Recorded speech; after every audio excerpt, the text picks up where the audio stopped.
Hello and welcome to episode 109 of the world's first Paul Weller fan podcast. I'm Dan Jennings, and 10 years ago I gave up my live streaming career as a radio presenter with one big regret: never getting to interview my hero, the legendary British musician Paul Weller. This podcast exists purely to solve that issue. Welcome to Desperately Seeking Paul. On this episode, I am joined by another incredible talent, and I can't quite believe I'm saying this either. Drummer, singer-songwriter, Paul Weller bandmate since 2008, Steve Pilgrim is my very special guest. We'll hear all about his outstanding new album, Beautiful Blue, produced by Paul Weller, how he joined the lineup of the Weller band 14 years ago, stepping into the shoes, or sticks, I suppose, of Steve White, the highlights, the band members, life on the road, set lists, creating music, and much, much more. Let's get into it. Steve Pilgrim, thanks for joining me. Hey, boss. It's an absolute pleasure. Just off the road, right, with the Weller band? Yeah, just fallen off the tour bus at the end of the summer run. But it was wonderful. We finished in Swansea, and it was just great being out again and playing to crowds outdoors. And the fans seemed to be digging it. People were happy and dancing around, and the response online was good. People were very positive about the shows. So every gig seemed to be sunny as well, I think, wasn't it? Do you have any rain? Taking the sunshine with us everywhere we went. I don't know what that was. British weather. I don't know what that was about, but. Yeah, it was great. We were lucky. I think we had one thing off the coast of Cornwall where it was throwing it down just before we were due on stage. And it was a bit touch and go whether the whole gig would actually go ahead, because they were like wiping down the guitar pedals, the techs were wiping. Oh my God. What would Craddock have done then? Christ. Well, he just would have plugged into his amp is what he would have done. But yeah, it was like minutes to go, and it was like this whole thing might need to get pulled. But actually then within minutes, the sun was out and there was no more rain, and then we had a glorious show. So the sun has definitely shone on us this British summer. Wow, it was lovely. We'll talk more about that as we go in. But look, hey, this is such an exciting time for you. And just before recording, you were saying how it's like the busiest 2 days. The past couple of days has been the busiest 2 days ever, because at the time of release of this podcast, we are just days away from the release of your new solo album, your sixth solo album, Beautiful Blue, released on Friday the 2nd of September 2022. And I've had a preview listen, and my goodness me, it's absolutely stunning, Steve Pilgrim. Oh, thanks, Dan. Yeah, no, I'm really, really proud of it. And there's been so many fantastic people involved with the project. Obviously, Paul been heavily involved, and having Hannah Peel doing the strings, Rachel Jean Harris providing her vocal genius to it, and just all the musicians and all the different people that have contributed in small ways. It's been a long process, this one. It's the longest time I've ever spent making a record, and it's just been one piece at a time. It's come together, but I'm really, really pleased that I've waited and made it as good as possible. It feels like the biggest opportunity I've had, really, having Paul produce, and so it's a really, really big deal for me, and I wanted it to be right, and I feel like I've got it to a place where it is as good as it can be for me, so I'm really, really pleased, Yeah, well, you should be, man. It's stunning. But let's talk about this text from Mr. Weller. So let's kick off with this. So there's this text that comes through, and from all the conversations I've had on the podcast, it seems to me that Paul loves texting in the middle of the night. So I don't know if this was a middle of the night text, but Stevie, I've got this idea I thought might be good for you. Pick up the story. Tell us more. Yeah. Well, it would have been 2019, probably. I think I'd said to him previously, in rehearsals or down on a session or something, "Oh, I'm working on this thing, but I'm just struggling with the last few songs." Or I wasn't, when I said this to him at the time, I wasn't implying to him, "Oh, would you write or would you?" I was just telling him, I think, where I was at with the process of finishing the record. And then, I got this message off him in the middle of the night just saying, "Oh," and it was just a voice note. He often works like that with a lot of people, it seems. He'll send demos on that he records quietly in the early hours of the morning, and then sends these little sketches, piano melody or whatever. So they were kind of, it was just like a little doodle, like a vocal and acoustic thing, I think. And I guess he just thought, "Oh, this is in keeping with what Steve does. He might be able to use it," and it sort of grew from there, really. And then we got talking, and I asked him about whether he'd be involved with the record more broadly, and he was keen. And it all sort of grew from that, really. And then we recorded the record in a matter of days, in the lockdown year. Right. He's a quick worker, right? So when he's fast at this stuff. Yeah. Yeah, he's very fast, and I like to work fast as well. So it was great. It was just a case of we went down, myself, Paul, and Charles, for the initial 2-day session, and we came away after 48 hours with the bulk of the record, really, just from acoustic and piano and Paul playing electric bass, electric guitar. And then beyond that, it was like, okay, we need to book in another session for some more songs, some overdubs. And then there was a strings overdub session. I think it was 6 days was spent actually recording the record in total, from start to finish. But the bulk of the album happened in those first 48 hours. Wow. So yeah, he works. It's like Beatles pace, Beatles speed of recording. Yeah. I mean, it's a similar conversation I had with Declan O'Rourke, where Paul produced that album, and a similar thing where this magic just seems to happen when people collide with Paul. And you obviously have a great connection of being part of his band, but the two of you together took this album in a different direction as well, I understand. Yeah. Well, for me, it was, melodically. And, I mean, I try to be adventurous with chords and stuff, and progressions and things. But I mean, Paul's a master at it in terms of the way he'll put chords together, and he's always looking forwards, but he's always looking sideways. There's that mod thing of him always looking forwards, but really, I think his greatest skill is he's always trying to figure out how to fuck things up a bit, so that it makes it interesting. And how can we make this interesting at this point in the song, or this point in the verse? This point in this bar. It's like what can we do at this point to take it somewhere interesting? It might be a chord change or a rhythmic change or whatever. And so stuff like that although I can do that a little bit, maybe I can't do it the way he does it. So he definitely helped me step sideways with the songs melodically in terms of chord structures and stuff like that. And I was more heavily involved with melody, lyrics, those kinds of things. So the initial sketches were coming really from, for the songs that we worked on collaboratively, the initial sketches were often very simple chords and the start of melodies. And then I would take that as the source. And then from that, I could add additional sections, and a lot of them were started as just verses, and then I'd write a chorus out of that. Yeah, it was really, really, really easy, actually, because I've co-written with a few people, but it's really straightforward. The other thing with the album, it seems, I mean, we're living in pretty bleak times right now, and getting worse by the day, it would seem. I mean, there's a point where you kind of don't feel that you can watch the news anymore because it's so overwhelming, right? But this feels like such a positive album, full of love, full of hope. It's a sunny album. It brightens the mood. Absolutely, yeah. I think a lot of artists sort of exist in that area of like trying to explore the struggles of being human, like coming to terms with being human in the world that we live in, and then trying to draw out humility and hope and compassion and those things. A lot of artists do that, and this is in that vein, I guess. It's although there's stuff about a lot of stuff on the record about hard things and dark things and difficult things. But yeah, there's always, I think as with a lot of art, there's always that sort of line of hope. It's an attempt to sort of strike out, to reach for something that's positive and is for the greater good and all of that kind of nonsense. Well, let's talk about some of these tracks, man, because some of these songs, because I mean, the album kicks off with this absolute stunner called New Sky, which is genuinely one of the best album openers I've heard. I can think of an album for ages. I mean, I love Catherine Williams' new album. There's a track called Human that kicks that off, and Declan O'Rourke, we talked about, like In Painter's Lights. But my God, when I first played this album, I played that track, and then I went back immediately to the beginning of the album again. And that's well, how long that song have been around? I can't remember. I have no idea. I don't know where that song. That's one of the few songs I don't know where that started, or even when I wrote it, or it must have been around the same period. But I think, I tell you what, actually, I do know when it was. I remembered. It was at the start of the first lockdown. We were doing that, that period where we were allowed out the house for 1 hour. Yeah, and, I love that time. That was brilliant. Yeah, the introverts were really happy. Yeah, didn't have to see anybody at all. It was great. Yeah. We were going out as a family and stuff, and it was just the sunshine and it was a blue sky, and I think the weather was really good to us in that first lockdown, wasn't it? And I remember.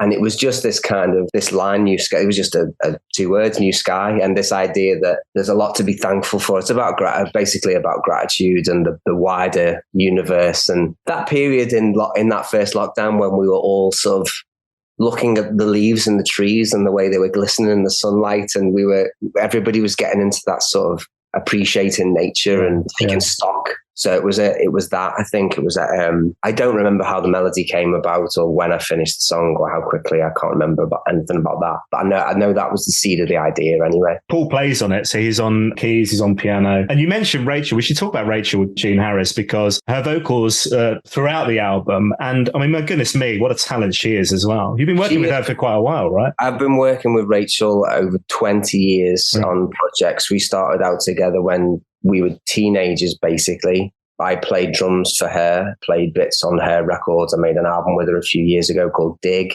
That's probably 10 years ago now. She's an astounding talent and artist and sort of next level. Talk about melody and chord progressions and just astounding vocalist and musician. And yeah, she just, it's dead easy. It's like, she comes down to the studio and we play the track and go, got any ideas, Rachel? And and she'll just produce something. She laid up vocals, in a matter of minutes. And yeah, she's just a real special talent. So it's always an honor to work with her. And I'm just pleased she still chooses to join me on stage when I do gigs now and again. It's an absolute honor because she is great. She's really good. I mean, I have to say, I love the way that her own songs she's really good at telling stories through music as well. Definitely somebody that people should kind of check out. I'll share some details in the show notes as well. Yeah, absolutely. Yeah. She's always putting new things out. Let's talk about Lifeboat because this is the new single. Paul on bass, piano, Wurlitzer. But we also have, and I don't know if they still refer to themselves as this, but I'm going to call them the Demon Strings and Hannah Peel string arrangements. But we've got Antonia, Stella, Katono, and Katie, various strings on this. And I must get them on the podcast because they seem like they've done a lot of stuff with Paul. I don't know if Demon Strings is still a thing, but that's the collective that I call them because I know they're part of that. But they lend something beautiful to that song. But tell me about Lifeboat and how that came about.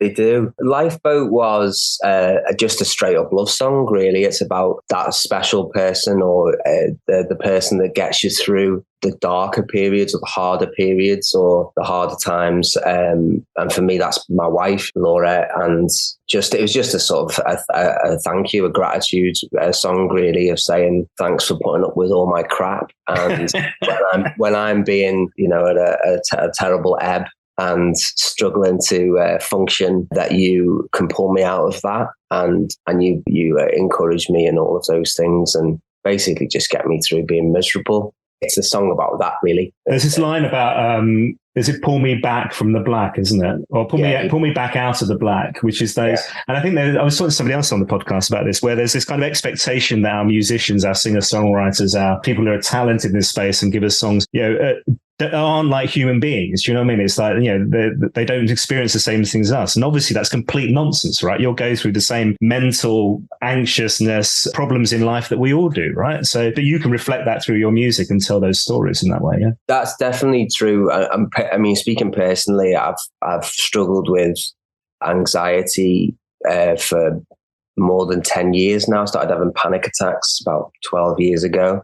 And my anxiety, I've through various therapies, I've figured out how to manage it and cope with it. And so my mental health issues, although I wouldn't say they're clinical, maybe they're minor. Like a lot of people have mental health issues. They manifest themselves mainly as anxiety more than any kind of depression. But there's definitely there's definitely low mood in there and negative thinking and negative thought processes. So yeah, that's all in there as well. And writing songs and writing lyrics and writing about the nature of being a human being is a way to work through that. And actually, the whole process of being a songwriter for me is just incredibly cathartic. I think I'd just do it if I wasn't making music for other people or if I wasn't making music to release. I'm pretty sure I'd just be writing songs anyway, just to play in my living room. Yeah, that outlet. Yeah. Just as an outlet. Yeah. There's so many people listening to this podcast and obviously knowing of you will have discovered you and your music via Paul and joining the band. And I think was it 2008 because it would have been 22 Dreams around that time, right? That's right. Yeah. I think it was May 2008 was the first show, I think, with him. Yeah, which is 14 years ago now, my friend. I mean, what the hell? I mean, that's longer than the Jam and the Style Council have record deals. Yeah. It's a long time, isn't it? We were thinking about putting a board up in the barn, with like a record, because obviously I think Chopper's the longest serving member now with Paul. I think Steve White was longest serving band member for Paul for a long time. But I think Steve Craddock has knocked him off that top slot. Like a leaderboard of how long. Yeah, in terms of leaderboard of how many years you've lasted in the band. But yeah, 14 years is a long time. It's been one heck of a ride from the start to the finish. It's been a phenomenal time to tour the world and go around the globe. 8 times I've been around the globe with him, and it's just been a real trip. Just a million blessings and all of those Instagram cliches. So how did you first hook up? It was via one of your old bands? Was it the Stands? Was that the first connection when you supported them? Yeah, that's right.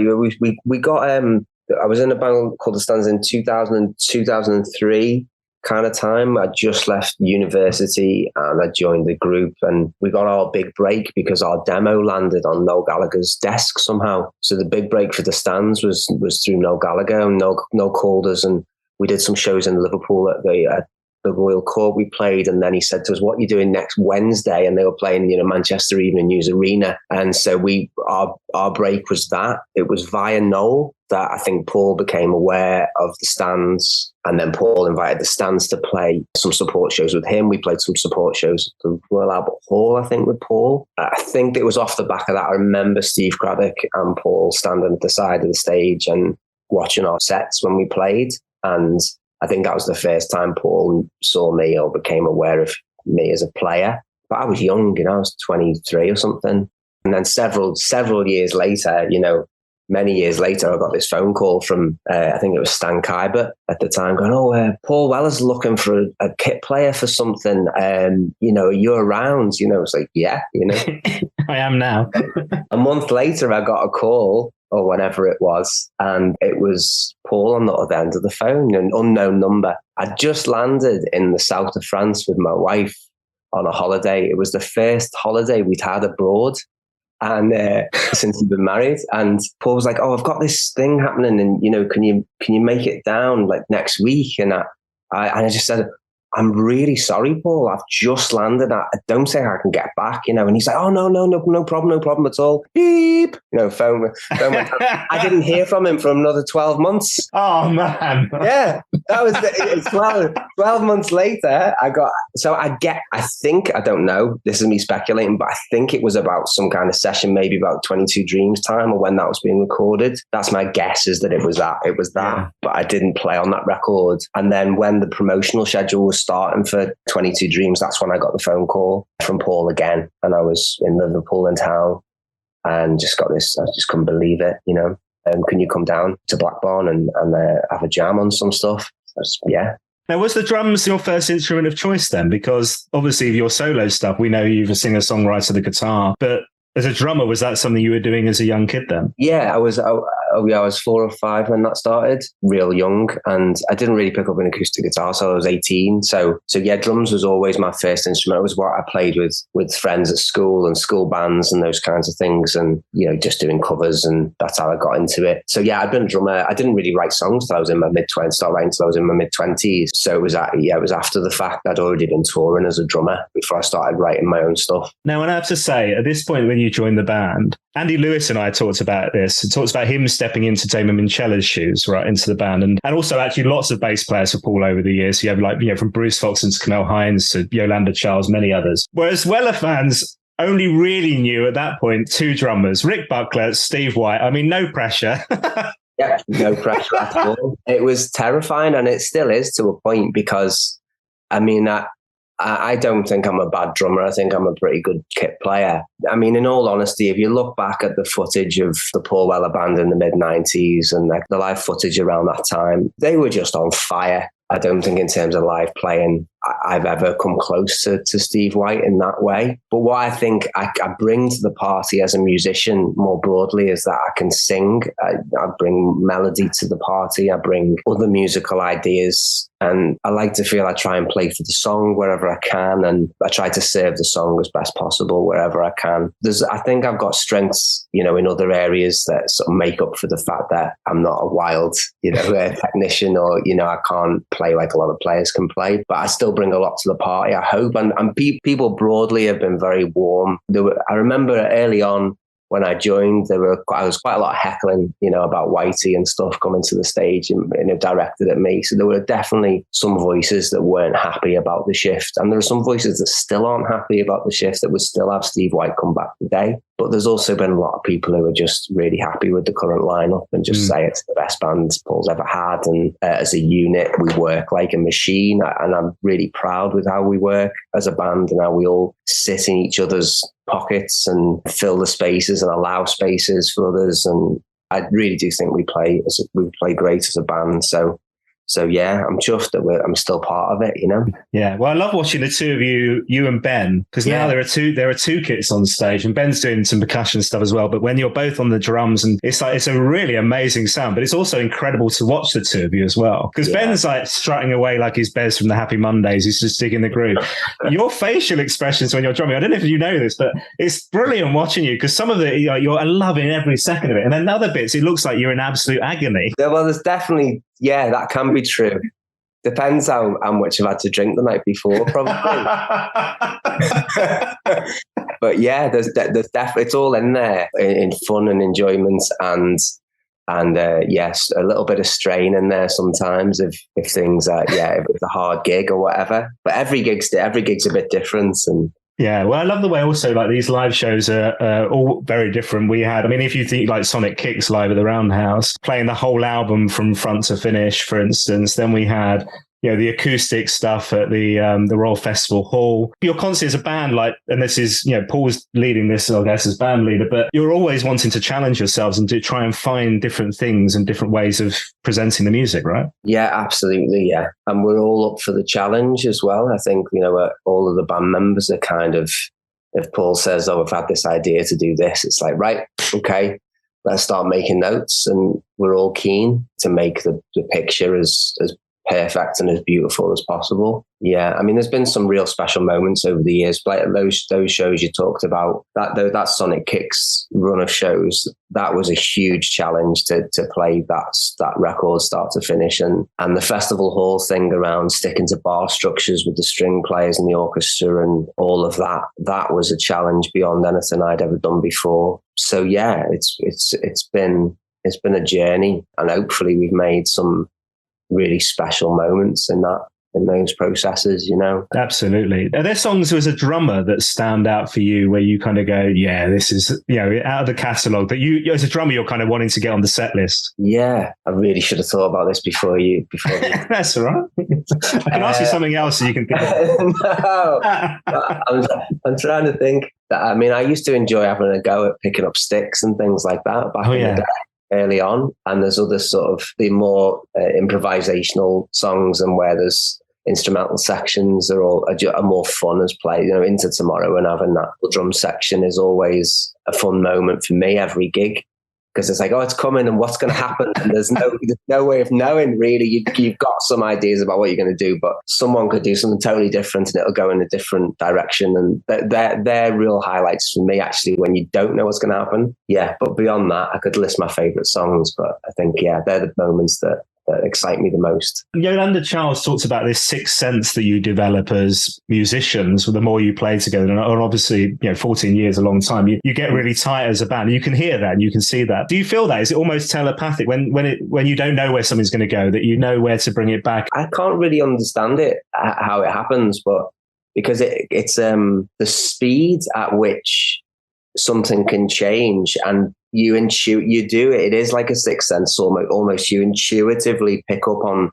where it's going. I think it can be down to things as simple as body language and stuff like the way that Paul might be standing or Steve Craddock might be standing as they move into the next bar. Okay, you kind of almost unconsciously pick up on those little things that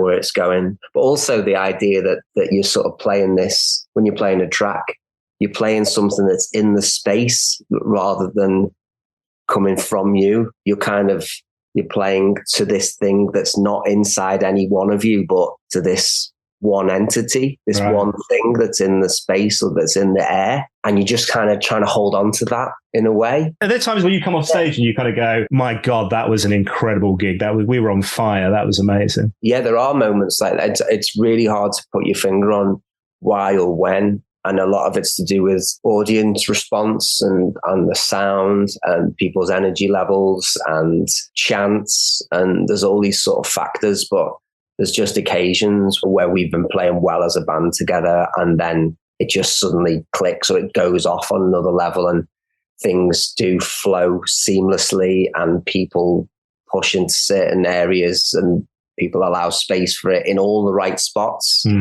And it becomes this sort of seamless, undulating machine. There's one song which always delights every audience from Weller solo period, and that's Wildwood, which is now, 30 years old. And this is always a nice one for you as well, because at times you step out of the kit, you said, you're all on stools, you're singing like almost duetting the most recent one where I've seen you and Paul doing that song. That's a special song for you as well, I guess? Yeah. Well, I was covering that song when I was 19 in bars, For me, it's surreal to be sitting, singing harmony lines or, I take a verse on it and mad and also boss and beautiful. And if there's anything else Paul doesn't fancy singing, I'll have a I'll have a crack. Yeah. We have to talk on Sunset and Fat Pop because, Fat Pop, there was a lot of you on that album. And I'd love to know how Paul comes up with a set list, right? Because is this as a team? Is it led by Paul? Because we had the recent gigs and you've got songs like you play drums on Cobweb Connections. You sang backing vocals on Testify with Andy Fairweather Low. I think there were congas, backing vocals and hand claps.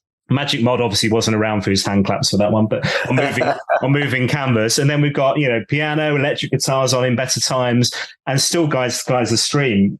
And none of those songs were in the most recent set list. And you're like, are you mad? These are brilliant songs. Oh, yeah, I suppose. I'd not really thought about that. But it must be impossible to. I think Fat Pop was on, wasn't he? He started doing that. Yeah. No, there's just too many songs, isn't there? Yeah. He's written. I've started to. This is a call out for help. If anybody's got a list of the songs that Paul has written on all of his records, from the Jam's first record right through to Fat Pop, I'd quite like an exclusive list ideally in an Excel sheet if possible. We can make that happen, Steve. So if anybody's got that on file, you're trying to work out how many he's written. Well, basically, yeah, because sometimes it's 12, 13 songs a track, and it's however many. Do the math. It's like 400 songs or 500 songs or something mental. Yeah. You add in B-sides, it's hundreds upon hundreds upon hundreds of songs, and there are so many great ones and ones that haven't even been put out that are great. It's endless and always surprising. When you're rehearsing, you like pitching in, going, "Oh, what about this one? What about this? Come on, let's play this we one all again." and most of the time it's, "Oh no, I'm not doing that. Oh no." We often start. What normally happens is we start with a list of 50 songs. Mainly Paul's throwing in ideas, the band throw in ideas as well sometimes, and we've got a long list of stuff, and we work through stuff, and then a few things might make a few new things or new old things might make the set list. We end up going back to the same songs. We've been playing a lot of the same songs for 15 years. We should change it up really. But there's songs that people would crucify you for, though, if you didn't play. Like you do something to me and things like that, right? Absolutely, yeah. And there's those songs, even into Tomorrow, I think you couldn't remove from the set. So yeah, there are tracks that couldn't go anywhere or wouldn't go anywhere, and there's the big ones like Malice. People love hearing those songs, But yeah, I'd love to hear more variety in there. It's just a question of having to sacrifice other songs to fit them in. Yeah, of course, absolutely.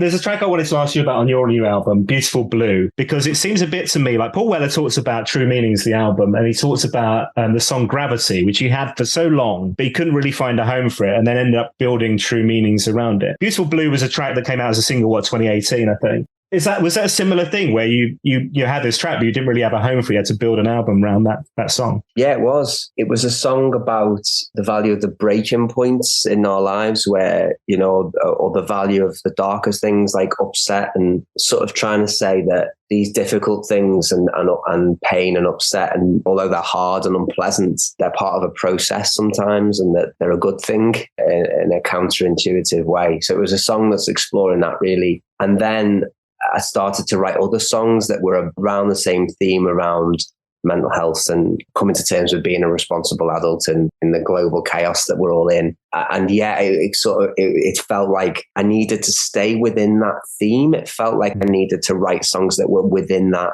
rather than writing about other subjects or politics or the other areas that I could have pushed into. And that was where the challenge really came for the record, because I was 7 or 8 songs in, and that was when I got that message from Paul going, yeah, well, what about this? And that really helped me get over the line with the project, because I did have to build it around those themes. That was the challenge. So let's, in terms of Beautiful Blue, let's also talk about some of the other players from Paul Weller's band. And obviously these are your mates, so I don't want to kind of embarrass you too much, but Steve Craddock, he plays on the Beautiful Blue single, but I mean, this doesn't need saying really, but my God, what's a talent, right? Yeah. I remember he sent me the audio for the guitar parts for that track. It was before I had strings on. And I think at that point it was really stripped back. It was early on in the process. And he just played down these beautiful, like, space melodies. I don't know how he does it. He's a magician, isn't he? And I was just sat on my sofa at home with the fire on and I just sobbed. I just absolutely sobbed, because it was so beautiful. It was he's such a sensitive musician and able to just fit in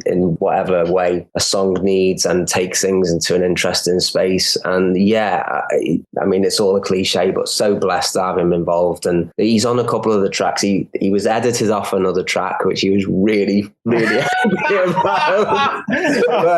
But he's on a couple of the tracks on the record. It's fantastic it's always fantastic to have him involved with anything. He's a great producer and a great writer and great guy to have on board. Let's talk about Tom Heel as well. He's been on the podcast.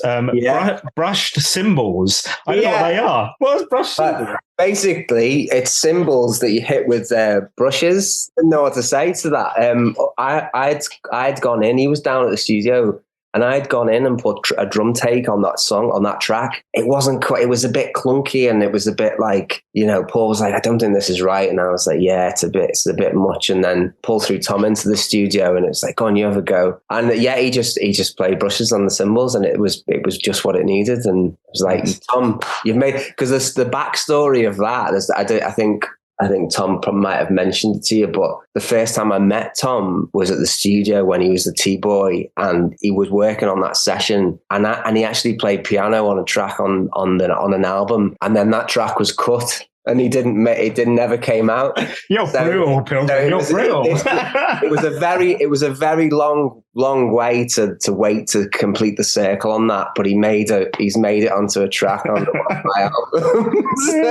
Love it. The album is finally out there, or it will be. We're just a few days away at the time of release of this podcast, right? And it was interesting. I've been at the Brighton exhibition for the Style Council, the Jam, and you're kind of struck by these gold and platinum discs, things like, Going Underground, 250,000 copies. Sound Called Malice, 500,000 copies. This is a very different world in which we operate now in terms of music and music sales, and how you make a bloody living, right, as a musician. Christ. Yeah. It's tricky now because the people don't buy hard copies anymore. There's a hardcore group of people out there that still buy vinyl and buy CD, even buy CD. Although that's really decreasing still quite significantly. But yeah, vinyl sales, merchandise sales, ticket sales to gigs, they're the only big incomes now for artists, and so it's made it, even for artists who are signed to labels and artists who are, by all possible metrics, successful in what they do and great at what they do. It's really hard to make a living because streaming doesn't give you income. It just doesn't, unless you're streaming billions. It doesn't bring enough income to you. So yeah, the people out there buying the vinyl, pre-ordering vinyl for things like my record is basically the lifeblood of musicians' income now. So if anybody can get to plug my gig, if there are still some... Well, I was going to say this. So yeah, so a couple of live shows where you're going to play the album in full. That's right. There's a sold out show in Liverpool that was a 250 capacity show that sold out in 3 minutes, but there's still some tickets left for the Union Chapel show. If you can get down to that gig, it's a 20 quid ticket, and there's going to be strings, there's going to be flute players, there's going to be singers, there's going to be all kinds. They've got their Bear Island band, who Steve Craddock is producing at the moment. They're doing support on that show. And then Paul Weller's going to be in my band as well. So there's quite a lot. You're getting quite a lot for your 20 quid. So if you're anywhere near London on the 1st of September, then get your tickets now while you can. Well, I'm going to be there. I'll see you there, man. And look, I'll share the links for the show notes. It's a really special album. I can't wait to see it live, because that is going to be such a special, unique thing as well, in a beautiful venue. It's a dream come true for me. If you would have said 10 years ago that I'd be doing a headline show at Union Chapel with my own record, I wouldn't. It's everything really. It's a real pinnacle moment for me. Yeah. So. Yeah. And Paul's been such a huge part of making that a vague possibility. So I'm indebted to him really eternally for that. Really looking forward to it. 2 other shout outs quickly. We should mention Hannah Peel. We mentioned her a bit at the start, but obviously brings so much to this album as well. And Charles Rees, I mean, without Charles engineering, recording and mixing at the Black Barn studio, where would we be, right? So, we should call out the wizard. Yeah. No, absolutely. Again, yeah, Hannah's genius, and she was another contributor of it. It was just a case of saying, oh, I've got these songs, what are your ideas? I mean, I could have sang melodies down the phone to her and given her a bunch of vague ideas about things, but it was like, oh, well, you're a genius, so I'll just let you do your thing. And she did, and she delivered. Yeah, I'm chuffed with what she contributed. She's incredible. Yeah, she's such a talent. Hey, look, I've got 2 final questions for you before you go, Mr. Pilgrim, and this has been an absolute delight. Thank you so much for coming on. You're allowed one Paul Weller song for the rest of your life. It can be the Jam, the Star Council, or solo. What are you going to go with? Yeah, I thought about this a little bit, and there's lots and lots of songs. And in some ways, the song I'm thinking about, you could probably say isn't Paul's greatest song, or it definitely wouldn't appear on Paul's greatest song list for the majority of people. But the song I've chosen is Be Happy Children, which is a track that we play live sometimes, or we did for a while towards the end of the set or as part of the encore, and it's a song that every time we play it live, I cry. There's something in it. There's something in it that makes me. I'm getting upset even talking about it now. It sounds so bizarre, doesn't it? But it's just all around hope and love and hope for your children. And there's something in that just breaks me every time. And for that reason, that's on my Desert Island Weller. You're making me go, man. I've got tears in my eyes. No, it's us being dads and kids and all that business in it now. Yeah. It's all that. Yeah. We need to get off before we embarrass ourselves. Right, final question. You're allowed to cry now. It's a modern man thing to do. That's true. Yeah. You're allowed. We're all in touch with our emotions. Yeah. Look, the purpose of this podcast, obviously, is to talk to lovely people like yourself with connections to Paul, part of the bands, produced by Paul, all that stuff. Yes. But it's really for me to get the interview with Paul Weller that I never managed during my radio career. I mean, Steve, you've been on the tour bus for the last God knows how long. Are we getting closer? What's happening? What, closer to what? Closer to Weller. What's going on? Oh, I don't know. Oh, I thought you don't you have it booked in? Is it no, not yet. Right. I need one of those 2 a.m. voice notes from him. Maybe he's playing hard to get. Maybe he's gone off the idea altogether. Maybe I really don't know. Do you want me to? I can send you a late night text. I can find out. Oh yeah, go on. That'd be lovely, mate. Yeah. I'll tag it on to the end of the podcast. That'd be lovely. So the one thing I noticed at the Brighton exhibition is how many fans used to write to him back in the day, like a written letter, "Dear Paul," blah, blah. So I'm going to do that. That seems to be the way in. Maybe, yeah. I think you're fine. Well, look, Steve, if it happens, what should I ask him? I suppose the only thing that I don't understand, I still can't get my head around, is what lights the fire in Paul to drive his creativity. What is it that still at his age is so relentless and so seeking about his nature and his character? What is it that keeps him looking out? And I think Pete Feeder said to me, he's always got his antenna up, hasn't he? His antenna is always up. So I guess without it sounding like a euphemism, what keeps Paul Weller's antenna up? You could ask him that. I will ask him that. That's a great question. Hey, look, this has been so lovely. You know, Andy Lewis, when he was on the podcast, said to me that Steve Pilgrim is a great singer-songwriter, and he's a better singer-songwriter than he is a drummer, and he's a bloody great drummer. And that is so true, man. Look, this new album deserves all the amazing reviews it's going to get, and the very best of luck with it. And thanks so much for joining me, man. It's been an absolute pleasure, Dan. I wish you well on your quest to get Mr. Weller. And I will ask him about getting his antenna up. Yeah. All right, Dan. I'll see you soon. My thanks once again to Steve Pilgrim. Make sure you head to my website for the show notes to this podcast. All the links for the album on there. Beautiful Blue, Steve Pilgrim, released 2nd of September 2022. Paul Weller as producer, co-writer. It's Steve's 5th studio album, and it's outstanding. Trust me on this one. Plus on the webpage, lots of videos and a special Pilgrim playlist of music that I've created as well. PaulWellerFanPodcast.com. Now, whilst you're there, do head to the store for exclusive podcast merchandise. You can show your support for the podcast by buying a virtual coffee too. And hello to people who have done that in the past week. Duncan Greenwood, hi to you. Hi to Ian Trainer, who says this podcast is a wonderful idea and it's done brilliantly. Oh, bless you, Ian. Alan Anderson, great show, Dan. Brilliantly researched and a brilliant listen. Keep it up. Thank you, my friend. Tony C., the Weller Vinyl Man, keep up the good work. Peace and love. Cheers, Tony. Sean Wilson, cheers, Dan. 50 more podcasts I heard before you get the big one. Heard on good account in Brighton this week. Really? That's news to me. Is that happening? Is that guaranteed, Sean? Have you spoken to Mr. Weller? What's happening?